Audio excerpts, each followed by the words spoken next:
Wel, goeiemôre. My naam is Martine Steffen. Martini stir not shaken, as jy gewonder het. So, vanmôre wil ek graag bietjie jou stir in die woord. En is so lekker om julle almal te sien. Hallo Miller en Annie. Dis so goed nou as ek meer op my senuwees. Seker te maak ons net die woord regbring. Maar ons is besig in ons reeks om te praat oor ingesluit. En wanneer ons praat oor die woordjie ingesluit, hoe leef ek dit elke dag dat dit deur my na mense toe vloei? So wanneer ons vanoggend bietjie rondom dit gesels, wil ek met jou praat oor 3 implikasies op ons lewens. En ek dink die eerste een daarvan is, ons wil eers begin by die regte prentjie. En die afgelope tyd het ons baie daarby stil gestaan, maar kom ek gee vir jou 'n prentjie om sekere fondasies jou net aan te herinner. En ek wil jou vat na eerstens die implikasie op Jesus se lewe. Dan die implikasie op my en jou lewe en dan die implikasie op ons wêreld. So wanneer ons praat oor die implikasie op Jesus se lewe, wil ek jou vat na Romeine 5 vers 17 toe. En die sekere woordeskat waarby ons wil stil staan vanoggend, so wanneer jy hierdie prentjie vir jou opsit, wil ek jou aanmoedig om jou notaboek en jou pen uit te haal, want hierdie is wat ons maak wie ons is in doxodie. En wanneer ons hier oor gesels, dan sê Romeine 5 vers 17, ek lees hom vir jou, hy sê die volgende, hy sê, want as ten gevolge van die misdaad van die een, dis Adam, die dood geheers het, deur die een, veel meer sal hulle wat die oorvloed van die genade en van die gawe van die geregtigheid ontvang het, in hierdie lewe heers deur die een, Jesus Christus. Nou, wanneer ons vanmôre hier by stil staan, dan dink ek, ons het nodig om terug te gaan na Genesis 1 vers 26 toe, en op die prentjie wat ek vir jou wys, is dit so belangrik om te sien dat God het die mens gemaak, en ons weet wat met Adam en Eva gebeur het in Genesis, en daar het iets wat ons noem sonde het ingetree tot daai prentjie. Maar nou kom Jesus, en hy sê, wanneer ek en jy na hierdie lewe kyk, en wanneer hy praat oor ek en jy is ingesluit, dan sê hy veel meer. Nou hier is van die woordeskat wat ek dink verskriklik belangrik is. Veel meer beteken ek en jy is nie herstel tot die vlak van Adam nie. Ek en jy is herstel tot die vlak van Christus. Dis 'n groot verskil in die verstaan van hoe ons wêreld benader. Want as ek my wêreld benader van ek is herstel tot weer in Adam, gaan ek probeer om die Here te beïndruk, gaan ek probeer om hierdie lewe te leef, en leef ek nie ingesluit nie, maar leef ek ingesluit in Adam, in plaas van ingesluit in Christus. Maar ek en jy is ingesluit in Christus, en die implikasies op Jesus se lewe is dat hy my en jou skuld gevat het op hom, as gevolg van sy genade, my en jou skaamte gevat het op hom, as gevolg van sy geregtigheid, en my en jou seer op hom geneem het, as gevolg van sy gesag. Nou hierdie is baie belangrik dat ek en jy dit sal weet, want wanneer ons praat oor ingesluit, dan beteken dit, wanneer hy praat oor skuld, dan praat hy oor iets wat jy verkeerd gedoen het.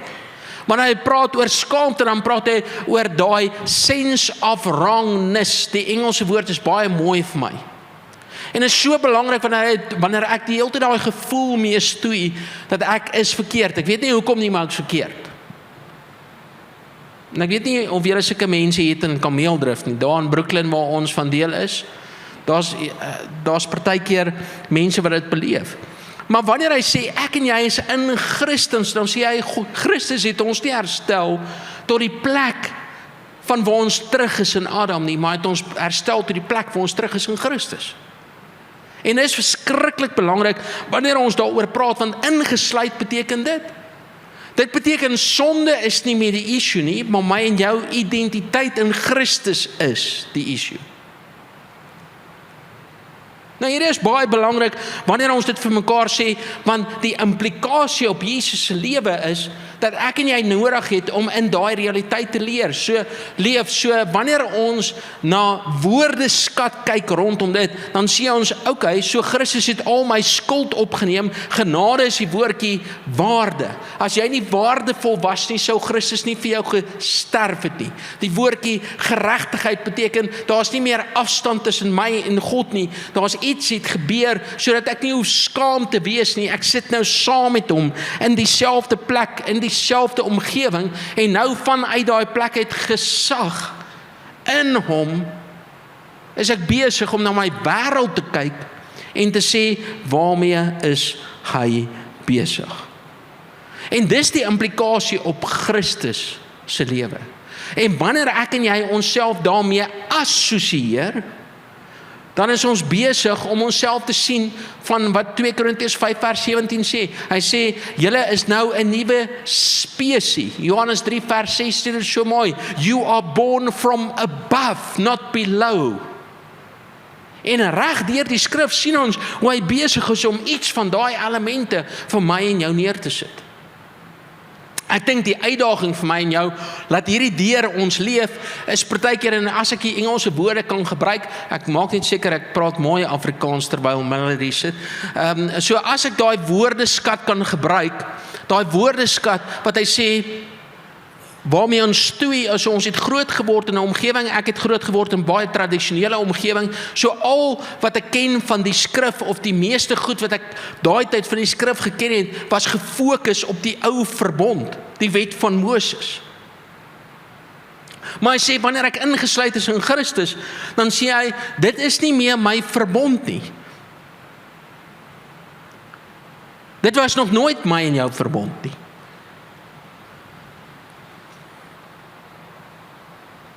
Hoogried. Hy sê, man, daai was die ooreenkoms wat God gemaak het met Israel.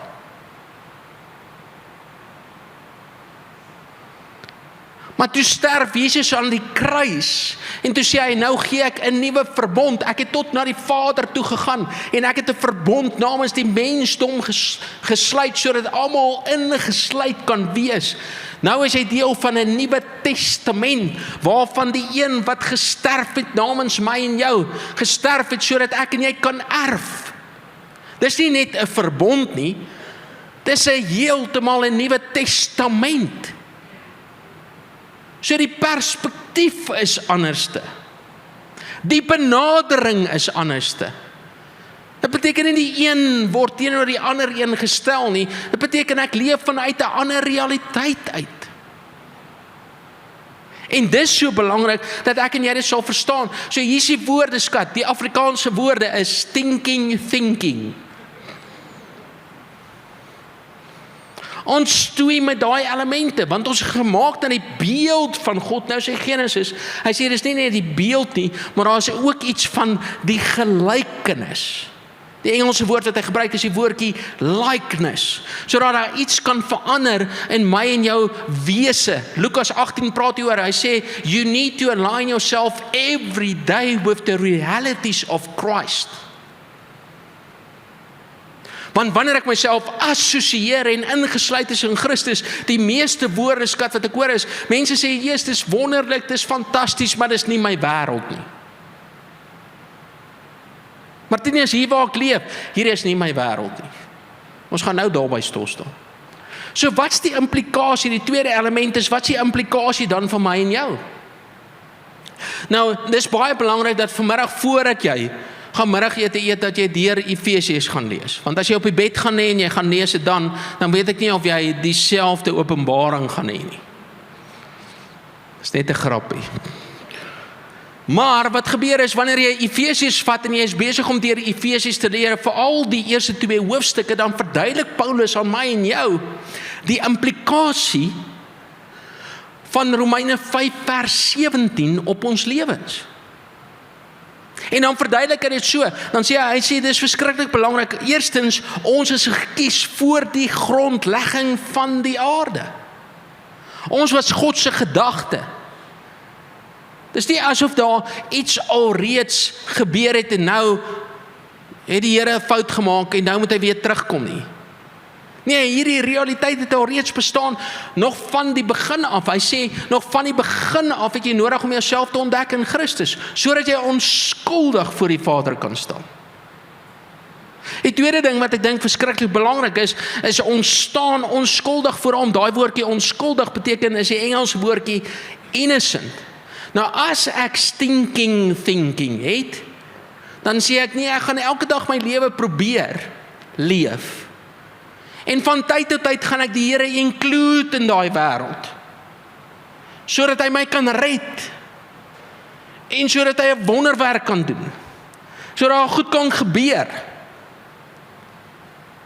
Dis 'n ou verbond mentaliteit. In Nuwe Testament sê, ek vra nie Here help my vandag nie, ek vra Here waarmee is U besig, sodat ek deel kan wees van waarmee U besig is. Want ek weet nie hier in kameeldrif nie, maar kom agter mense vra, maar waar pas ek in die prentjie? Dan sê ek, jy begin op verkeerde plek. Jy moet eers vra, wie is God? Wat het Jesus met jou kom doen? Hoe werk die Heilige Gees om dit 'n realiteit te maak in my lewe? Hoe is die woord besig om hierdie karakter van God te bring in my wêreld in, sodat ek kan verstaan, hoe pas ek in die prentjie in? Jy sien, want as ek woorde skat het van die ou verbond, dan is ek die waarborg, ek gaan aanhou probeer. Maar as ek woorde skat het van die Nuwe Testament, dan is Christus die waarborg, en hy het al die probeer namens my gedoen. En die implikasie is dat ek en jy nou onskuldig voor die Vader kan staan, die wie in Christus is. En dan sê hy, nou dat jy onskuldig voor die Vader staan, het jy nodig om te verstaan, dat hierdie wêreld waarin jy leef, is partykeer soos 'n woestyn. En ons hier sekere realiteite wat ons nodig het om te skuif. Die derde ding wat hy daaroor praat, hy sê, dis ook baie belangrik, en dis op die volgende slide asseblief. Dankie. As jy iets van dit gemis het. Op die volgende slide sê hy, ons staan onskuldig voor hom. Ons is verlos van sonde.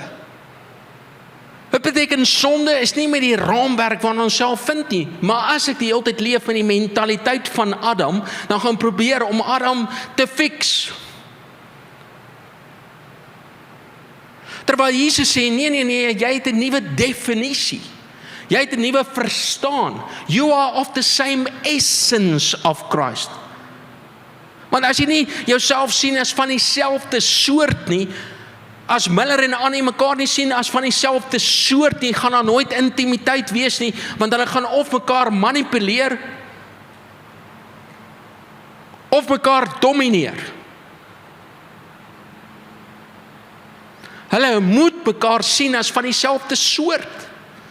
So ek kan nie die lewe leef sodat dit ingesluit deur my plaasvind as ek nog steeds die mentaliteit van die ou verbond het nie. Want die Nuwe Testament is heeltemal 'n ander approach. Anders probeer ek die ou verbond te turbo insit en dit in die Nuwe Testament maak.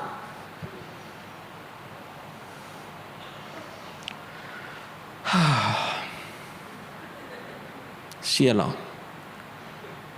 dink daaroor. So okay, Martinus, as dit nou so belangrik is, dan dink ek dis belangrik om te verstaan, jou identiteit is die issue, want sonde is mee gedeel. Die vierde ding wat ek dink verskriklik belangrik is om te besef, jy is 'n erfgenaam, jy het geërf, Christus het namens jou gesterf, die onderpand, jy's verseël deur die Heilige Gees, die onderpand van jou verstaan van die Nuwe Testament waarin jy leef, is die Heilige Gees, en die Heilige Gees word die realiteit van die waarheid in elke area van jou lewe. En dit is so interessant wanneer Paulus oor hierdie eerste gedeelte, dis hoofstuk 1, en dan kom hy in hoofstuk 2, in hoofstuk 1 vers 15 tot 23, nou sê hy, nou dat jy hierdie verstaan, kom ek bid vir die opening van jou oë, van jou verstand, sodat jy kan sien, sodat jy hierdie openbaring kan vasmaak in jou lewe, sodat jy die implikasie op jou lewe kan sien, want alle geestelike seëninge is aan jou gegee. En jy leef in die realiteit van hierdie Nuwe Testament. Nou kom Efesiërs 2 vers 8 tot 10. Nou sê hy, dis baie belangrik as jy dit verstaan, dat Christus gedeel het met jou sonde aan die kruis. Sy genade was heeltemal genoeg. Het jy nodig om te verstaan aan die ander kant van die kruis, die opstandingslewe, vra vir 'n lewe van geregtigheid. Die Hebreërs skryf dit so mooi in Hebreërs 5, wanneer hy daaroor gesels, dan sê hy in Hebreërs 5 vers 12, nadat ons gelees het van die woord, wat 'n tweesnydende swaard is, dan kom hy, dan sê hy sê, wil julle dan die heeltyd leef, in die realiteit van die fondasies, want jy sien die ou verbond, as ek en jy die waarborg is, dan fokus ons die heeltyd om te doen, iemand te beïndruk. Dit vra nie vir verhouding nie, en dit vra ook nie vir volwassenheid nie.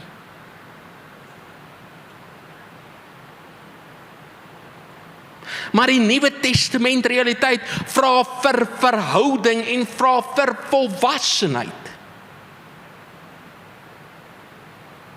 So Here, waarmee is U besig? Sodat ek kan hoor waarmee U besig is, en soos wat ek hoor waarmee U besig is, so reageer ek daarop. Dis 'n ander perspektief. Want in die ou verbond het ek net nodig gehad om 1 keer 'n jaar te gaan aan die priester toe, sodat ek my kalfie kan slag, sodat my sonde bedek kan word, en dan gaan ek aan met my lewe. Dan is ek okay. Maar as ek leef in die realiteit van die Nuwe Testament, as ek ingesluit leef, dan wat deur my lewe gereflekteer word, is dat ek ander woordeskat het. Nou wanneer my besigheid deur moeilike tye gaan, wanneer my huwelik deur moeilike tye gaan, dan vra ek, Here, waarmee is U besig? Wat het ek nodig om te sien? Wat het ek nodig om te hoor, sodat ek hierdie kan aanspreek? Wie is die mense wat in verhouding met U leef, wat inspraak kan gee in my lewe?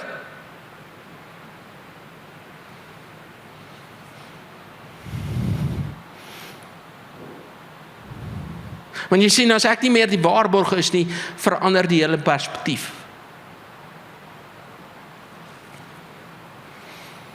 Nou kom Paulus nou, wanneer hy bid, in Efesiërs 1 tot 15, vers 15 tot 23, in Efesiërs 2, dan sê hy die volgende. Hy sê, en hierdie skrifgedeelte het ek vir jou op die bord gesit, hy sê die volgende, hy sê, want uit genade is julle gered. Dis interessant, ek en jy is nie uit sonde uit gered nie. O, Griet. Ek en jy is uit genade uitgered. Dit beteken, Christus het gedeel met sonde aan die kruis. En die straf wat sonde inhou. God's riches at Christ's expense. Hy sê, uit genade uit is julle gered. Deur die geloof. En dit nie uit jouself nie, dit is die gawe van God. Nie uit die werke nie, sodat niemand mag roem nie. Want ons is sy maaksel, geskape in Christus Jesus, tot goeie werke wat God voorberei het, sodat ons daarin kan wandel. So dit beteken, hy sê, hier is verhouding elke dag, wat deel is van ons lewens. En het is my interessant, dat wanneer die skrif hieroor praat, en ek weet nie, hierdie week moes ek met 2 besigheidsmanne praat oor die realiteit van die Nuwe Testament. Albei van hulle het alles van hulle besigheid verloor. En nou stoei ons met hierdie mindset. Het ek iets verkeerd gedoen, is die goed wat nie reg is nie. Here, waarmee is jy besig? Nou verander die woordeskat, in plaas van om te sê, Here, help, na die implikasie om daarin te wandel.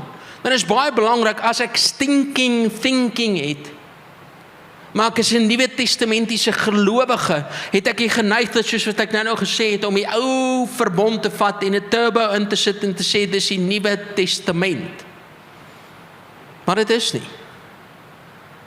Die Nuwe Testament het 'n ander stel reëls, het 'n ander invalshoek.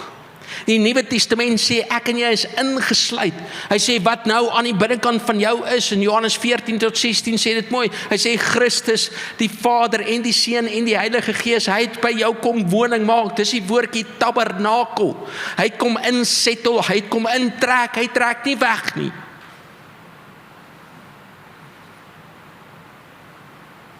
En wanneer hy oor gesels, dan sê hy, dit is so belangrik dat ek en jy sal verstaan, as ons woordeskat en ons denke nie verander nie, raai wat gebeur, dan word God iemand wat ons manipuleer of domineer, sodat ons goed kan werk.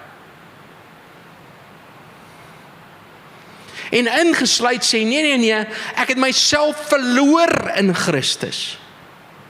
En omdat ek verlore is, het hy my gered, my in 'n plek van gesag, autoriteit gesit saam met hom.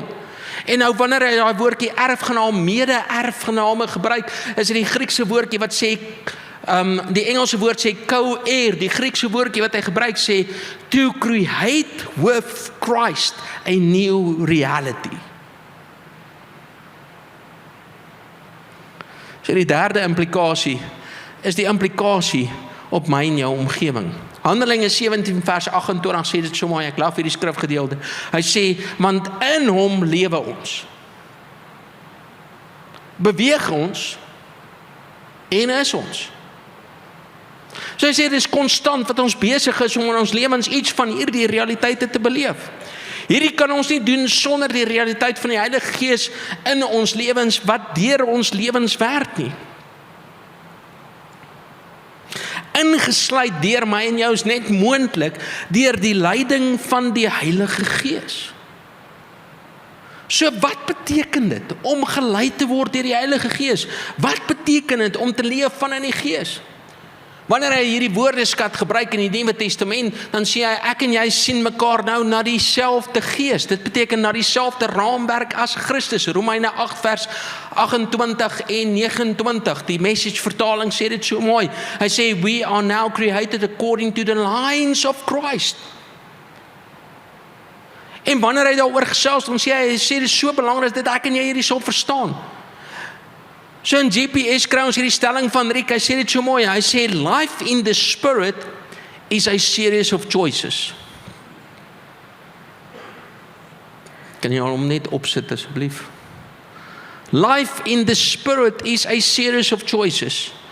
A continuous commitment, a constant refusal, a lifestyle of not embracing the deceptive, soul-focused solutions of this real-life world. Living in the Spirit is a lifestyle of constantly recalibrating, living accurately in faith, according to the sensory capacity of the spiritual nature of man. Hou net om daar vir 'n oomblik. Kan ek hom weer lees? Life in the Spirit is a series of choices.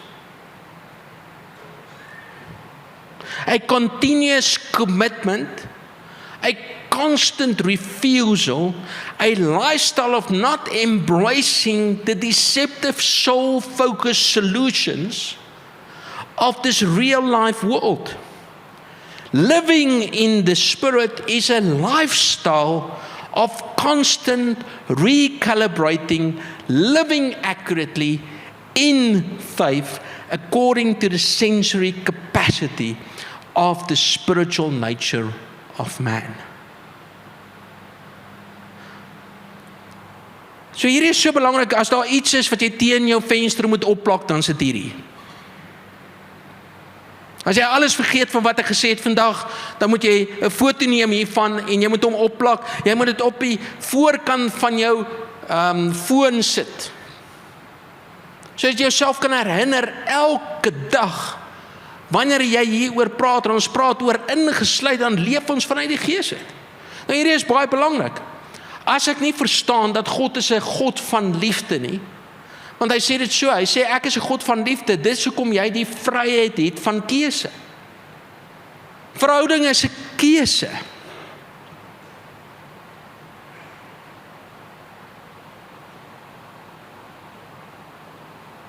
Ek kan ander goed kies. Ek kan ander goed kies wat my die belangrikste maak. Ek kan. En dis die verskil tussen die woordeskat van die ou verbond en die Nuwe Testament. Ingesluit is net moontlik as ek 'n nuwe woordeskat ontwikkel. En daai woordeskat word ontwikkel deur verhouding en volwassenheid.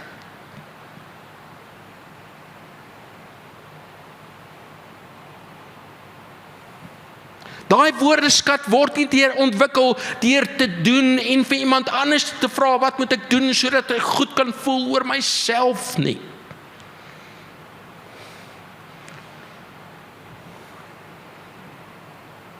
O, shucks.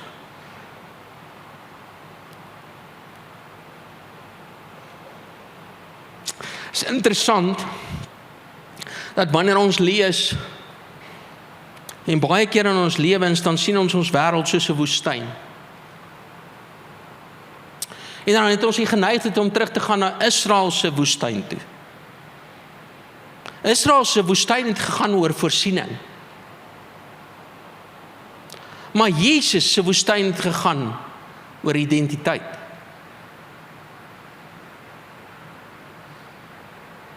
En wanneer ek leef in die realiteit van die Nuwe Testament, dan is Jesus se woestyn ook my en jou woestyn. Want Israel is 'n ander verbond, is 'n ander ooreenkoms.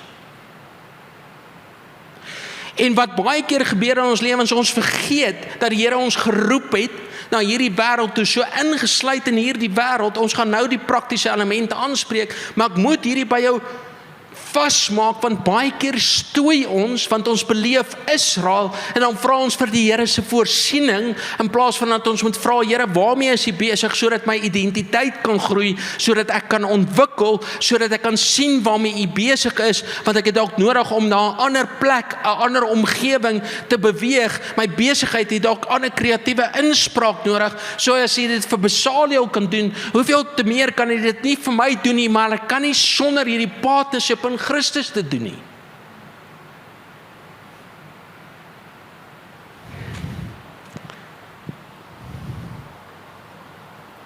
Het is interessant dat Matteus 4 vers 1 skryf het so, ek weet nie of jy dit al raak gelees het nie, maar hy sê dit so, hy sê, toe is Jesus deur die Gees weggelei in die woestyn.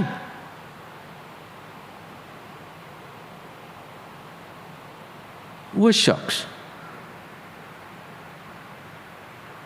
Here, moet my net nie in die woestyn inlei nie. Nee, Here, lei my asseblief na waters waar rus is. Here, lei my asseblief na die Wes-Kaap toe.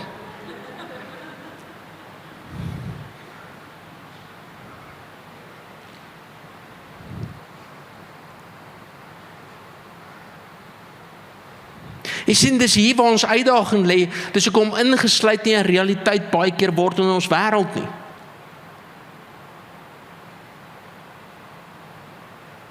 Maar as hier waar ons gekonfronteer word met ons omgewing en met ons wêreld.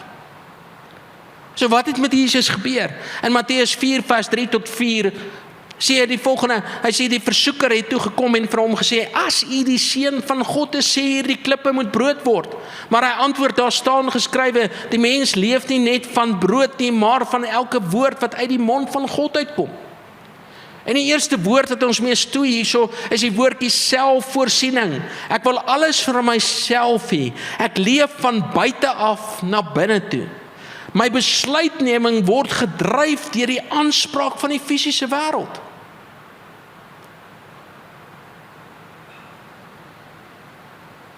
In Johannes 2 vers 15 tot 17 verduidelik so, hy sê, dis die begeerlikhede van die oë. Is interessant dat Jesus bid in Efesiërs 1 en hy sê, Here, gee verligte oë van hulle verstand. Dat hulle oë nie gedryf word deur die goed van die wêreld om hulle nie.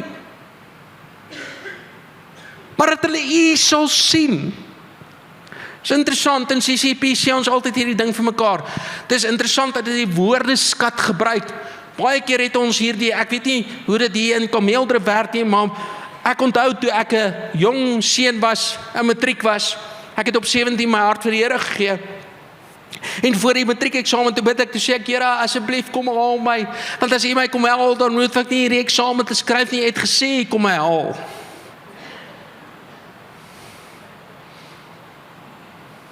Toe skryf ek eksamen en het my nie kom haal nie. Toe gaan swat ek, en ek is besig om te swat, ek het elektroniese geneeswese geswat, maar toe flank ek een van my vakke. Ek weet nie wie al daar was nie. Dryp een van my vakke en ek sê, ag Here, asseblief as U my net nou kan kom haal. Dan hoef ek nie deur hierdie pyn en hierdie seer te gaan nie. Ek moet nou weer hierdie vak oordoen.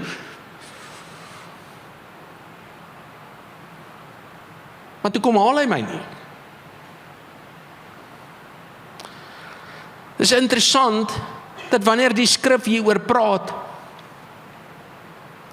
en wanneer ek my lewe leef vanuit die Nuwe Testament is, Jesus kom nie terug vir 'n tienermeisie nie. Jesus kom terug vir 'n volwasse vrou.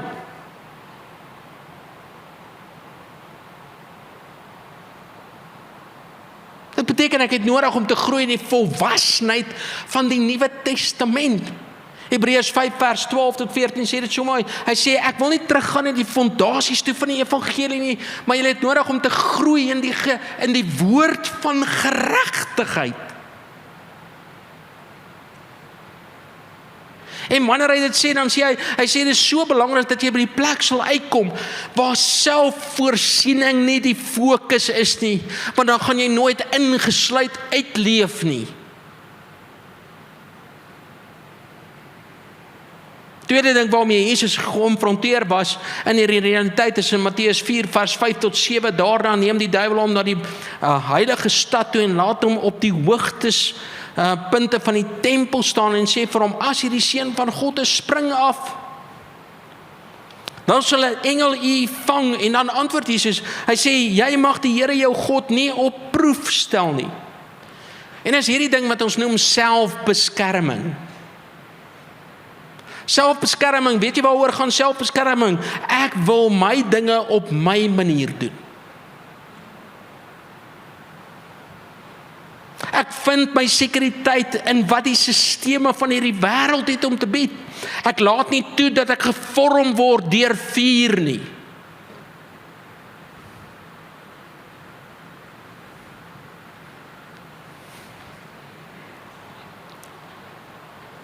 Ek het groot geword met 'n, as ek die Engelse woord kan gebruik, met 'n prosperity teaching environment. As ek die Here dien, dan sal dit goed gaan met my.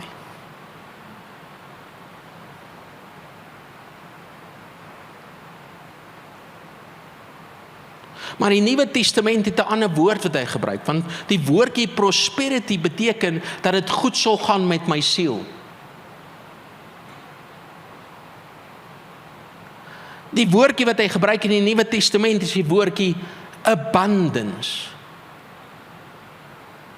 Woordjie abundance beteken Johannes 10 vers 10.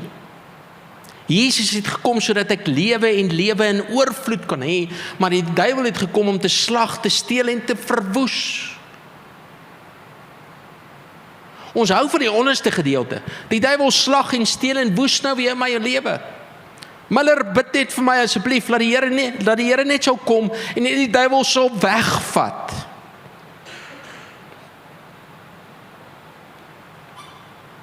Ek het eers nodig om lewe en oorwinning te vind in Christus. En vanuit waarmee hy besig is, my lewe te benader. Anderste is my fokus selfbeskerming. Ek weet, daar is pyn en seer, maar ek wil dit vermy ten alle koste. Ek vertrou nie die Here om my daardeur tot verantwoordelikheid en volwassenheid te lei nie.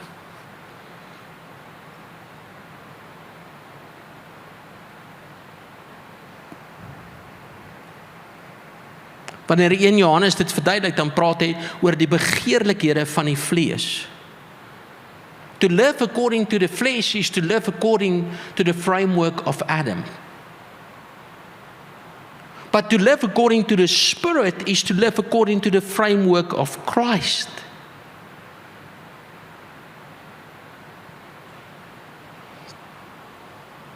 Die laaste element waarby Jesus kom, toe neem die duiwel hom na 'n baie hoë berg toe, wys hom al die koninkryke van die wêreld,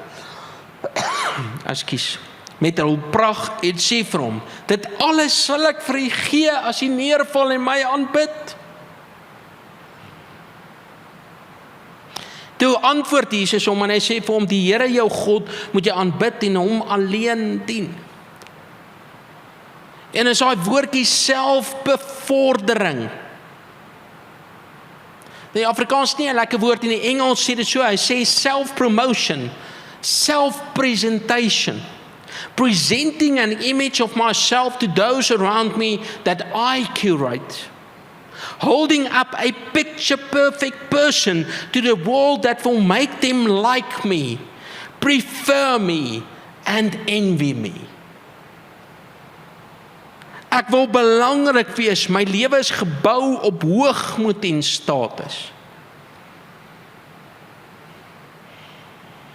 In Johannes 2 vers 15 tot 17 sê dit so, hy sê dis die grootsheid van die lewe.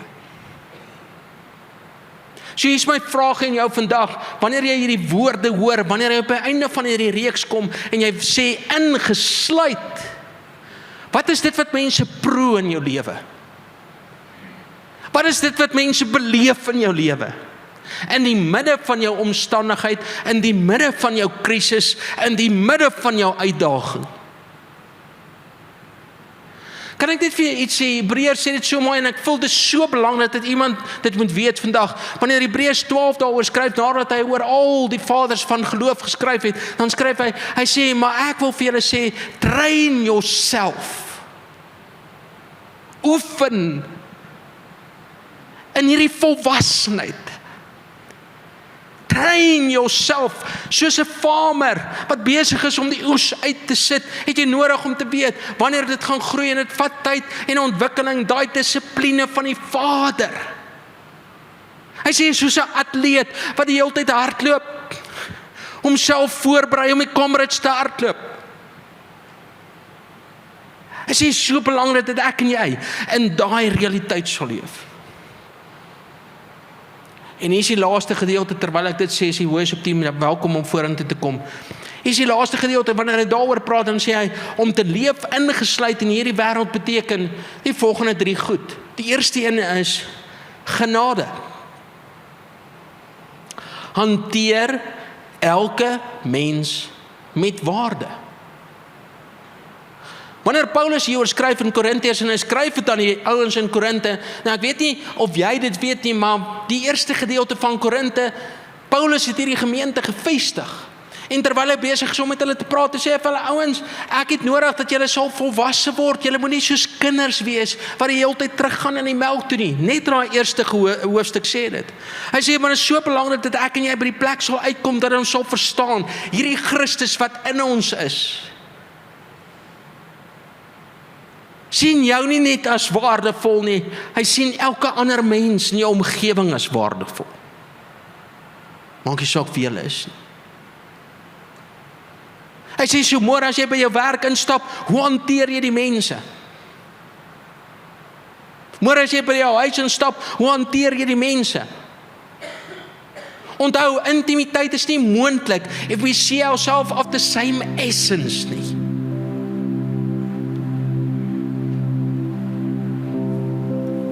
Die tweede woordjie is die woordjie geregtigheid. Hy sê, verhouding kommunikeer geen afstand nie. Romeine 8 vers 38 tot 39 sê dit so mooi.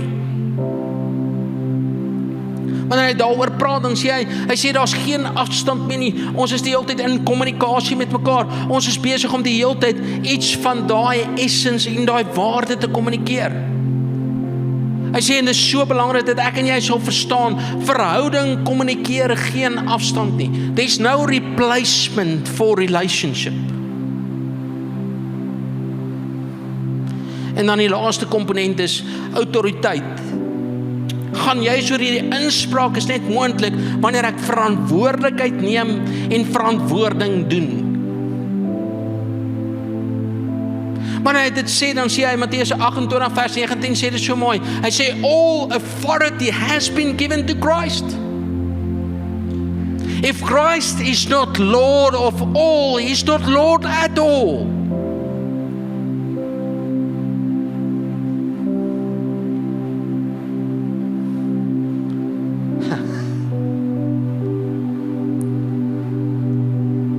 Jy sien, want met autoriteit kom verantwoordelikheid en verantwoordbaarheid. With authority comes responsibility and accountability. En is interessant, Jesus sê, ek gee vir jou die autoriteit. Maar ek neem ook die verantwoordelikheid om saam met jou hierdie pad te stap. Ek is ook die een wat deur my gees jou verantwoordbaar hou in hierdie gesprek.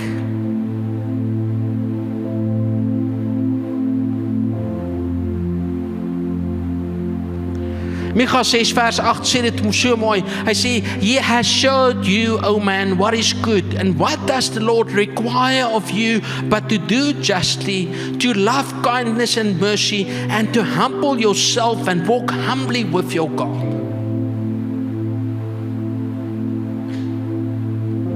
Hier is my die mees interessantste storie in die skrif wanneer hy daaroor praat. Ons almal lees die boek van Johannes en ons lees Johannes se storie. En dan lees ons, Johannes was die geliefde disipel van Jesus en almal vir ons sê, ja. Ek wil ook die geliefde disipel van Jesus wees. Binne die volgende 30 jaar, toe het elke disipel gesterf, behalwe Johannes. Elkeen van hulle is of deur die swaard gedood, of onderste bo gehang. As gevolg van die evangelie. Hulle het Johannes met olie gegooi om aan die brand gesteek. En hom gelos vir dood. Maar daar was iets van hierdie missie van die Here aan die binnekant van sy hart. Het hom weggevoer Patmos toe. Toe skryf hy die boek van Openbaring.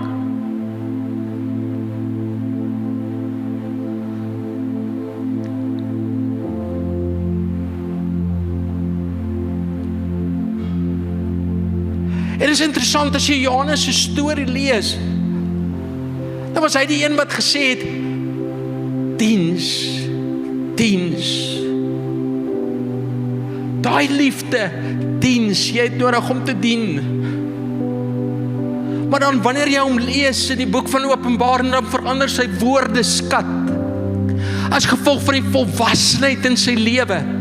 Dan verander dit van daai woordjie van ek is nie net meer 'n servant in the Father's house nie, I'm a bond servant. En weet jy wat beteken daai woordjie? Daai woordjie beteken, hy bond servant beteken, I am so intoxicated with Christ, there is no place for anything else.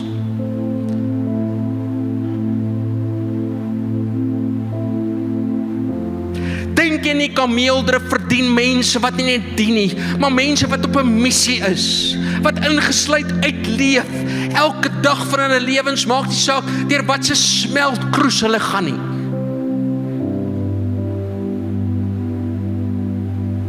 Wat sê soos Paulus, kyk na my lewe.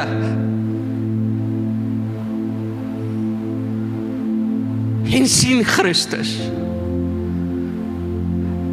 En sy sien, ingesluit, beteken as ek al reeds in die woestyn is, dan vra ek, Here, waarmee is jy besig? So ek kan hoor en kan sien en lewe kan bring. Waaraan die lewe is. Dan sê hy, stuur my Here. Ek weet nie waar jy is vanmôre in jou lewe nie. Maar miskien is jy op die plek waar jy in 'n woestyn is en jy kan nie sien nie. Miskien is jy op die plek waar jy sê, Martinus, hier is wonderlike woorde. Loof die Here vir doxodeo. Loof die Here vir hierdie identiteit, maar dis nie waar ek is nie, dis my realiteit nie.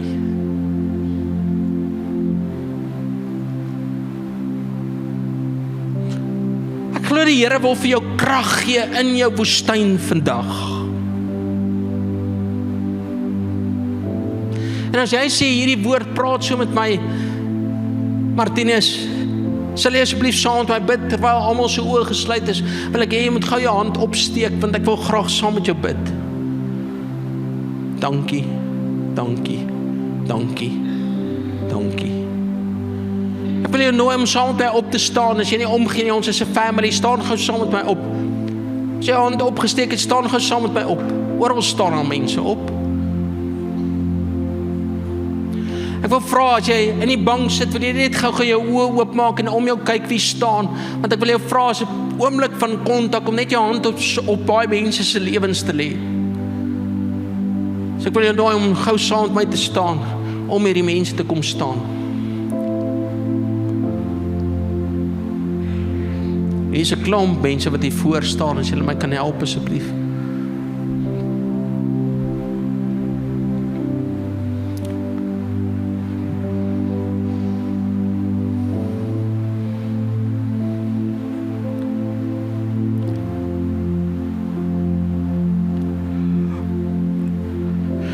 Here, vanmôre kom bid ek vir elke persoon in hierdie plek.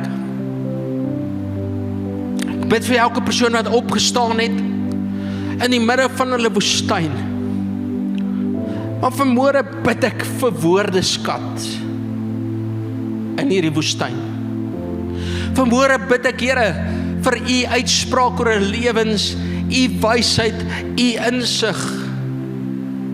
En ek bid, Here, dat vanmôre u deur u Heilige Gees hulle so sal bemoedig, kom vasmaak en wysheid en insig kom gee, Here, in die seisoen en in die oomblik waar hulle is, Here.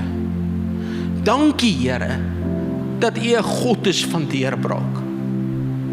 En dankie, Here, dat u die een is wat ons lei in die midde van die smeltkroes. Vandag bid ek oor kameeldrif, dat elke persoon op missie dan hierdie ingesluit sal uitleef, Here, en u sal ontdek, in Jesus se naam. Amen.